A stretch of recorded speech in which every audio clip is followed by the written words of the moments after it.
जर घेर अडकलं आहे तर कसं काढायचं तुम्हाला सांगतो. हे जे 12चे नट आहेत हे सगळे तुम्हाला वरच्या वर फक्त खोलायचे आहेत.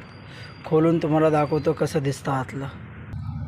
हे सगळं खोलण्यासाठी तुम्हाला 12चा बॉक्स 12चा पट्टी लागला आणि 12चा रिंग लागल.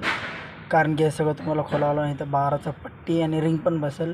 रिंगने तुम्हाला लूज करायचं आणि पट्टी पाण्याने इथपर्यंत घ्यायचं आहे थोडंसं तुम्हाला. हे असं तुम्हाला बाहेर काढायचं आहे. इथे गिअर असतात सगळे. तर हे गिअर अडकल्यावर तुम्हाला हे सरळ करायचं आहे. सगळे एक लेंथमध्ये यायला पाहिजे असं लाईनमध्ये. त्याला न्यूट्रल म्हणतात. याला तुम्हाला स्क्रूड्रायव्हरने फक्त ह्याला पुढं घ्यायचं आहे तुम्हाला. जसं लेवलमध्ये आला आता सध्या न्यूट्रल गिअरमध्ये आहे. परत तुम्हाला हे टॉप कवर परत त्याला बसवायचं आहे आणि तुमचं गाडी न्यूट्रल झाली तुम्ही कुठेही गाडी चालू करू शकता. असं गिअर अडकले की फक्त तुम्हाला हे 5 नट काढायचे तुम्हाला.